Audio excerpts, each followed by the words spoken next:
Is this thing on? The Virion Podcast.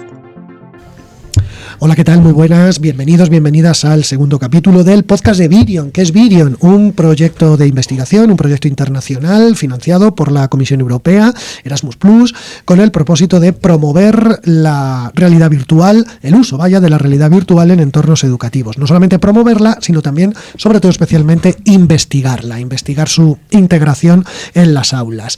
Después del primer capítulo en el que hicimos un repaso general a la información básica del proyecto, hoy nos centramos en quizá la parte más tecnológica, la parte más técnica, que es todo lo que tuvo que ver con la elaboración de las piezas, la elaboración de esos materiales en realidad virtual, todo ese proceso, quién lo hizo y un poco cómo se quedó todo preparado para la realización del trabajo de campo.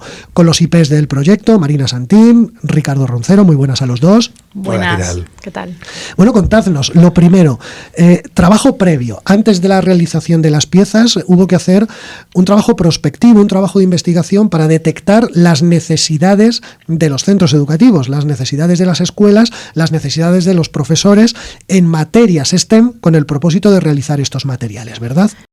Bueno, básicamente esta parte de trabajo, pues como teníamos uno de nuestros socios del consorcio, es un centro de secundaria, pues lideró un poco esa fase de intentar, pues bueno, primero en su propio centro, indagar en las necesidades que ellos estimaban tenían los escolares, las dificultades que encontraban en las diferentes materias STEM, y una vez que hicimos una primera aproximación a esas necesidades, pues lo trasladamos también al resto de países, al resto de socios secundarios con los que ya habíamos contactado, para que bueno, pues nos plantearan en las diferentes materias sobre qué aspectos creían ellos que teníamos que incidir.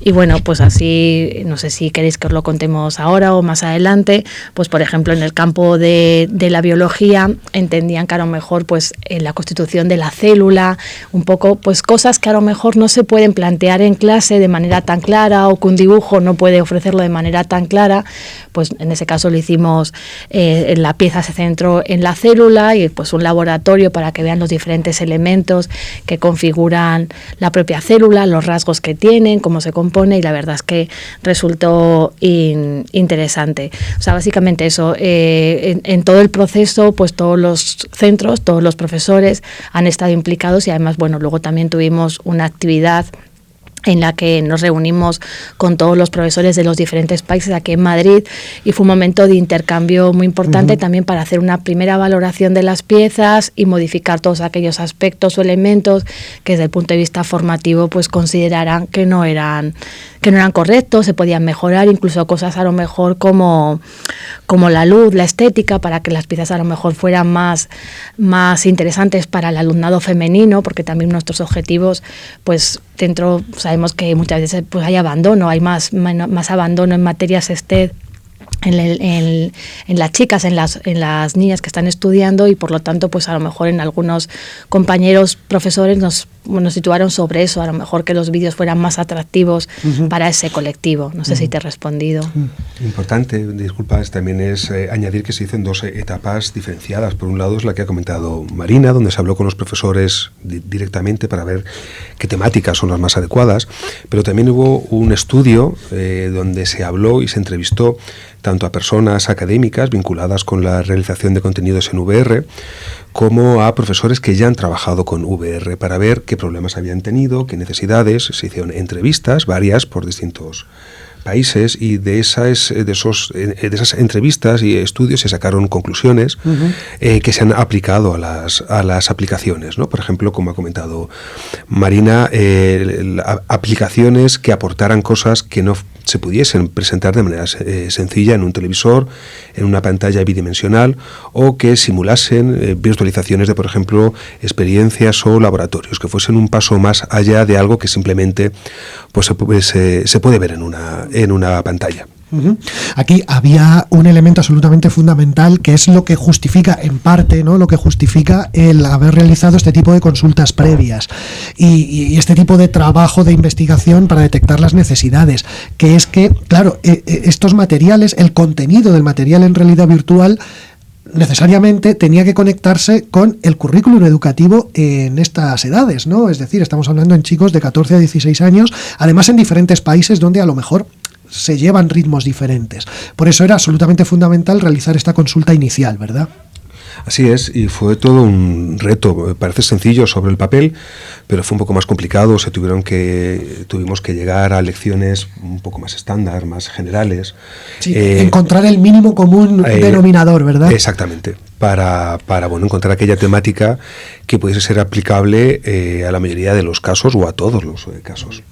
Y Ricardo, ¿cómo son las piezas? Pues mira, son 4 piezas. Son 4 piezas que responden a 4 asignaturas. Empezamos, por ejemplo, con la de biología. En la pieza de biología se estudia la estructura y función de lo que es la célula, ¿no?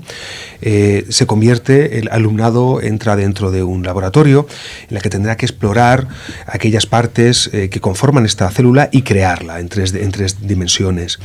En química, por ejemplo, nos sumergimos en una mina. El alumnado se mueve por esa mina de manera libre y tiene que localizar aquellos elementos de la tabla periódica, y a la vez que los localiza y los clasifica dentro de la tabla, obtiene información muy importante sobre los grupos y los elementos de manera independiente. Es muy interesante, por ejemplo, la de las matemáticas, también porque explora muy bien la función de la visualización espacial. En este caso es una pieza que gira en torno a la geometría, a las piezas geométricas tanto más básicas como más complejas. El alumnado puede estudiarlas, puede verlas, puede interactuar con ellas, puede mezclarlas, un tema que en la realidad es mucho más complejo, y cuando se hace sobre una pantalla se hace en 2 dimensiones. Aquí interactúan las 3 dimensiones, ve el espacio real de esas piezas. Por último, tendríamos la pieza de física, ¿no? La pieza de física toma el aspecto de una escape room, en la cual el estudiante se mueve en una misteriosa casa donde tiene que descubrir ciertos puzzles para poder salir de ella mientras estudia conceptos fundamentales de la electricidad y del magnetismo. Además, estas piezas, Marina, están ciertamente gamificadas porque se van pasando pantallas y luego sí, finalmente se, digamos, consigue resolver todos los retos de cada una de esas pantallas, te dan como una especie de certificado final, ¿no? Sí, así es. Además, bueno, se ha buscado un diseño de tal manera que el estudiante, aunque no tenga las mayores habilidades, o en el caso a lo mejor de matemáticas, de geometría, que tiene que ir respondiendo a diferentes cuestiones, pues finalmente todo el mundo pueda pasar diferentes fases del proyecto para tampoco generar ningún tipo de frustración en el estudiante. De hecho, bueno, pues está dividido en diferentes bloques. En algunas de ellas son más jugables, más divertidas, digamos, y otras, como la de las matemáticas, que es una de las piezas que también gusta bastante, pues también implica la lectura de algún texto, las respuestas, pero siempre digamos que tiene la sensación el estudiante de jugar, que yo creo que es una de las cuestiones más positivas que se pueden sacar del proyecto. Sí, una de las cosas más interesantes que encontramos en estas entrevistas fue el tema de la jugabilidad, ¿no? Las piezas están diseñadas intencionalmente de una mayor experiencia jugable a una menor o incluso nula experiencia jugable, para testear cómo responde el alumno a los diferentes conceptos. Fue un requisito que nos pidieron los profesores, que no pareciesen o que no tuviesen la sensación de que el estudiante estaba jugando, que era algo vacuo. Fue muy importante decir que en que se incluyen elementos jugables, lo más importante siempre es el aspecto de aprendizaje que las aplicaciones aportan. Es sorprendente porque no era algo que se buscaba, pero finalmente nuestra empresa socia tecnológica, en este caso Premium VR, sí que lo hizo así. No era estrictamente necesario, pero bueno, pues también se agradece. Son piezas muy estéticas, son piezas muy cuidadas en lo formal, muy cuidadas en lo que es la parte estructural, con mucho grado de detalle, es decir, muy detallistas en ese sentido, y bueno, pues eso también yo entiendo que siempre puede ser un punto a favor, aunque, repito, aquí no era tanto testar la forma, sino sobre todo el fondo, ¿no? La manera de interactuar con los contenidos educativos de forma diferente. Una vez que estuvieron estas piezas realizadas, hechas, se llevaron a los centros educativos. Se utilizó una tecnología que luego veremos exactamente cuál es, unas gafas, las penúltimas creo de Meta en este caso, y bueno, pues ahí ya se ejecutó todo lo que tiene que ver con el trabajo de campo, la parte más de investigación, ¿no? Ese va a ser el asunto, el tema que trataremos en el siguiente capítulo. Gracias, Marina, gracias, Ricardo. Gracias. Sí, Ricardo. Oye, simplemente una cosa para nuestros oyentes que creo que es fundamental. Tienen a su disposición las piezas en descarga gratuita en nuestra página web con derechos de Creative Commons. Hay unas instrucciones muy sencillitas de cómo instalarlas y, por supuesto, les invitamos a que se las descarguen, las testen, las utilicen en clase y nos envíen un feedback con las sensaciones que puedan tener sobre ellas. Genial. En el siguiente capítulo hablamos, por tanto, de cómo trabajamos en los centros educativos con estas piezas de realidad virtual. Ahora sí, Marina, Ricardo, gracias. Muchas gracias, David. Is this thing on? The Video Podcast.